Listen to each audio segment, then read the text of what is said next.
Donc reste avec nous Arnaud Breuil et Adèle Chekir qui vont maintenant nous parler plus d'un levier en particulier et qui nous amène beaucoup puisque donc Medicoop France, alors Mathieu, vous me rappelez la date de naissance, c'est 2004, c'est 2004 hein, la date et effectivement l'idée c'est de mutualiser donc entre établissements médico-sociaux, mutualiser cette capacité à gérer justement ce personnel intérimaire dans un cadre de coopérative.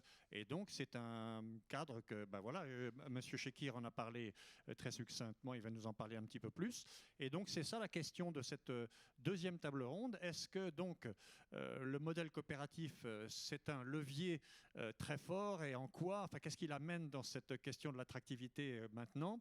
Et finalement, déjà, savoir coopérateur, qu'est-ce que ça veut dire? Puisque, en fait, le modèle coopératif est connu d'assez peu de monde. Et donc là, c'est pour ça que nous avons, avec Medicoop France, invité la CRES Île-de-France. Alors la CRES, donc, Monsieur Dupas va nous le présenter, mais c'est la Chambre régionale de l'économie sociale et solidaire. Donc, en fait, le modèle coopératif s'inscrit dans ce qu'on appelle l'économie sociale et solidaire. Et donc, avant, évidemment, de parler un peu plus de ce que ça amène, ce levier coopératif, il faut quand même savoir ce que c'est que l'économie sociale et solidaire et ensuite savoir ce que c'est que le modèle coopératif. Donc Cédric Dupas, merci de me rejoindre et puis avec le micro là de venir nous dire comment s'insinue entre le secteur public, tout le monde a l'image d'un secteur public corseté, figé dans ses règles et puis de l'autre côté d'un secteur privé méchant qui fait plein d'argent. Est-ce qu'il n'y a pas d'autre solution? Oui. Oui, bien sûr. Alors, merci encore pour l'invitation, Medicoop, et merci à tous les intervenants. Alors, effectivement, l'économie sociale et solidaire, donc c'est, on peut dire, une troisième voie, on pourrait l'exprimer comme cela. Donc, c'est l'histoire de l'économie sociale et solidaire est très longue. Ça fait plus de deux siècles qu'elle existe, donc avec la création à l'origine de mutuelles, de coopératives, d'associations notamment. Donc l'économie sociale et solidaire, ça représente en fait, on va dire, à la base par les statuts de l'économie sociale, donc les coopératives, les mutuelles et les fondations et les associations.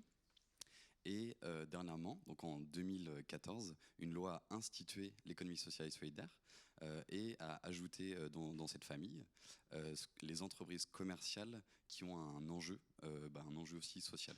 Donc ce sont en fait des structures qui vont avoir un intérêt, qui vont être au service de l'intérêt commun, on pourrait dire aussi de l'intérêt général, mais qui ne sont pas publics, qui sont pour la majorité privés, mais qui se positionnent des fois à cheval entre le privé et le public. Beaucoup de modèles de structure de l'ESS ont un modèle économique hybride, c'est-à-dire qu'elles peuvent avoir des ressources qui peuvent être d'ordre du marché, premièrement classique, d'ordre de la réciprocité, donc ce qui pourrait engendrer, on pourrait inclure tout ce qui va être le bénévolat, la participation, par exemple dans des coopératives ou des groupes mutualistes, des administrateurs vont être bénévoles, et donc il n'y a pas forcément de rémunération des actionnaires, ce qui va être aussi de l'ordre de la réciprocité, et aussi la redistribution donc, par l'État ou par les collectivités. Un certain nombre de structures, notamment associatives, mais pas que, peuvent bénéficier de financement de la part de l'État, des collectivités, pour réaliser des actions, des missions qui répondent à l'intérêt général.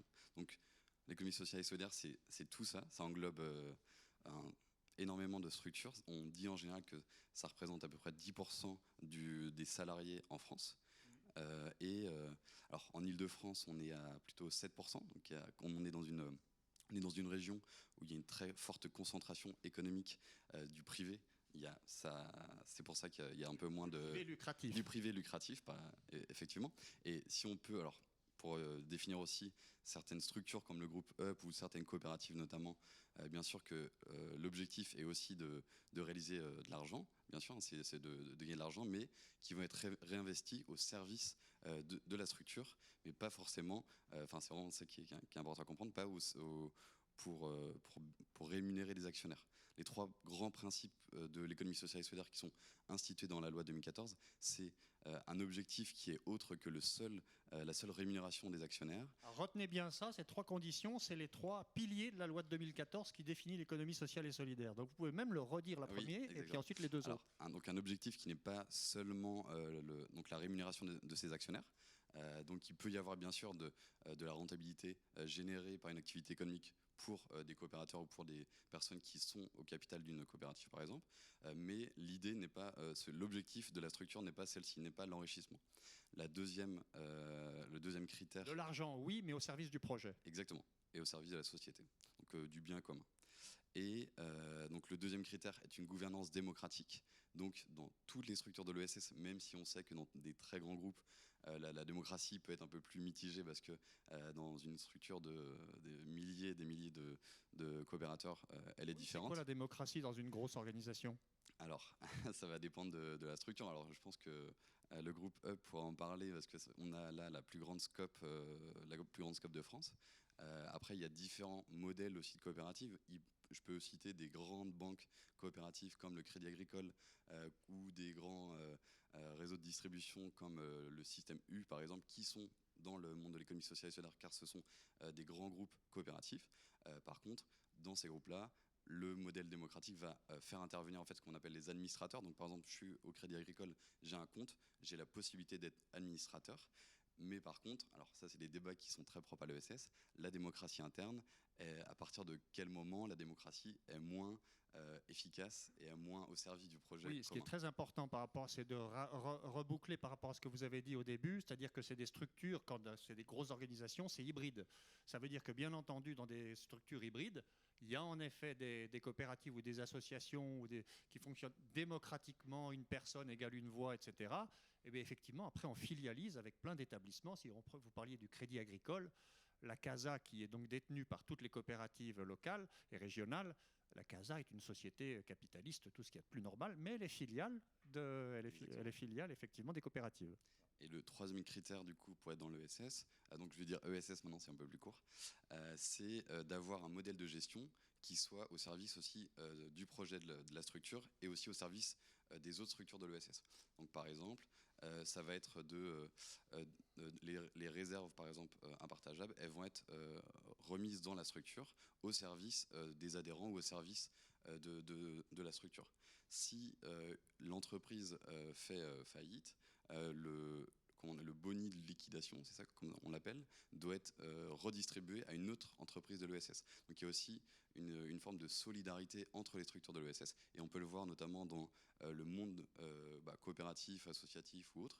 En général, il y a énormément d'intercoopération, ce qu'on appelle la coopération entre les structures de l'ESS.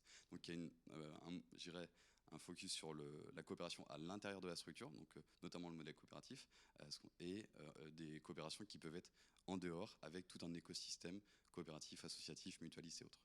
Et là, en fait, ce que vous êtes en train de dire, c'est que l'ESS bouscule et télescope le droit français qui, lui, de manière très binaire, oppose les associations dites à but non lucratif, et puis de l'autre côté, tout le reste, c'est considéré comme lucratif, basta.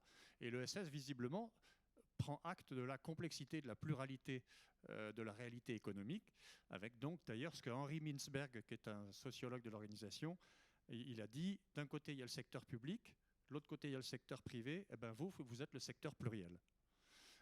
SP, SP, SP. Et j'ai trouvé ça très bien comme formule, donc voilà. Très bien, et donc du coup, à votre avis, et je ne sais pas si vous avez un élément de regard là-dessus, parce que vous parlez dans l'Île-de-France 7% du PIB, combien ça pèse les métiers du soin, les métiers de la personne, les établissements médico-sociaux, et donc aussi bien justement coopératifs qu'associations ou mutuelles, etc. Et donc combien ça pèse? Est-ce que c'est pertinent le projet ESS dans ces métiers-là? Et oui, et pourquoi? Alors, quand on s'en est parlé par téléphone, évidemment, tout le monde a en tête le cas Orpea, des EHPAD. Donc j'aimerais bien effectivement savoir l'avis de la CRES Île-de-France sur cette problématique où dans les médias on a beaucoup relayé et dénoncé le modèle privé boursier et tout de suite en contrepartie on a beaucoup parlé du modèle d'association à but non lucratif et on a assez peu parlé de toute la pluralité de solutions qu'inventent les EHPAD en termes organisationnels pour ça et notamment pour leur personnel justement. Alors aussi, juste pour revenir sur les statistiques, juste aussi pour dire un mot sur la CRES, la Chambre régionale de l'économie sociale et solidaire, que je n'ai pas présentée quand même. Nous sommes en fait une association qui a pour objectif de représenter toutes les structures de l'économie sociale et solidaire en Île-de-France, de développer l'ESS.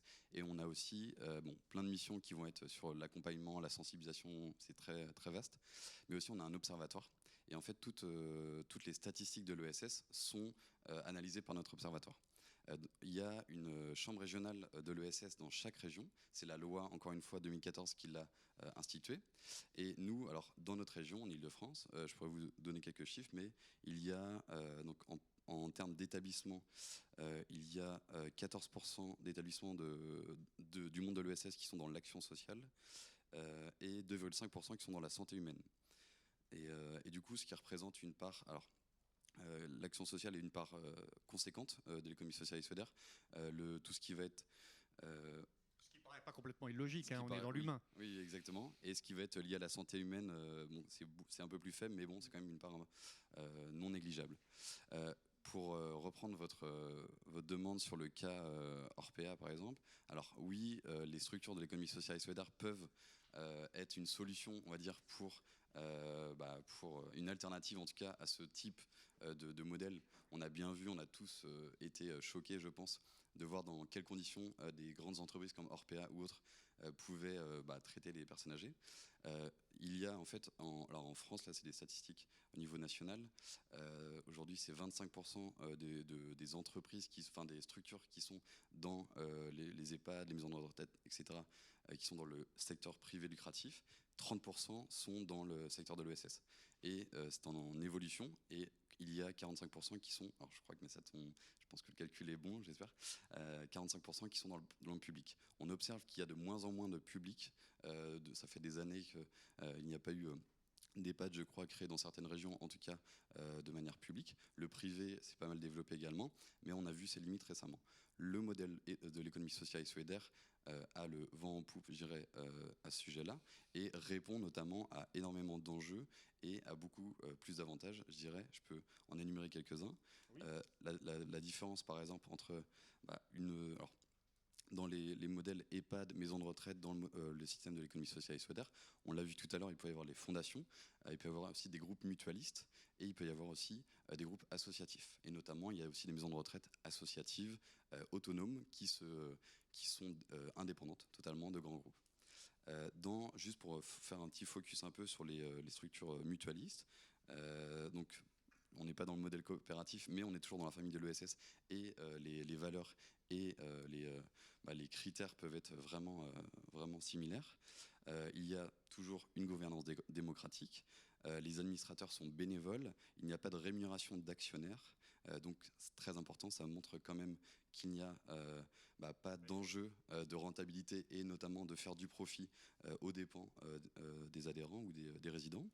Les excédents sont réinvestis pour les adhérents. Les coûts sont moins élevés pour les résidents. On compte en moyenne 2 000 € pour un résident dans un EHPAD dans le milieu mutualiste contre 2 600 € dans le privé lucratif. Alors pour certaines, notamment structures, une habilité à l'aide sociale pour les plus défavorisés, donc ce qui fait qu'il n'y a pas de critères de revenus pour pouvoir rentrer dans la structure. Un meilleur taux d'encadrement, donc il y a plus de personnel auprès des résidents. Et puis, ce que je disais tout à l'heure, des partenariats privilégiés avec l'écosystème de l'ESS. Donc, c'est-à-dire qu'une structure qui va être un EHPAD ou une maison de retraite dans le secteur de l'ESS va avoir directement des connexions et des coopérations avec des associations pour, par exemple, réaliser l'AN. Ça, c'est le lien professionnel et humain, l'effet réseau. Exactement. Et aussi, ça peut être faire travailler des scopes pour faire les travaux, travailler des fournisseurs aussi qui sont dans ce monde-là. L'écosystème ESS. Exactement. Quand même, pour autant, évidemment, l'ESS, ce n'est pas le pays des bisounours. Hein. Donc il faut bien comprendre que dans les métiers du médico-social, du soin et de la personne, il y a des contraintes inhérentes évidemment au métier. Je crois que par rapport à ce que vous avez dit, justement, vous avez évoqué à juste titre la rémunération des actionnaires. C'est ça la clé, c'est-à-dire que même s'il y a des difficultés, quand il y a des difficultés dans l'ESS, souvent c'est parce qu'on manque de moyens. Mais le problème dans le privé lucratif, c'est que les moyens, ils partent à des actionnaires alors qu'ils pourraient être effectivement utilisés pour les patients. Et c'est là le problème. Donc merci beaucoup Cédric de ce paysage sur l'ESS.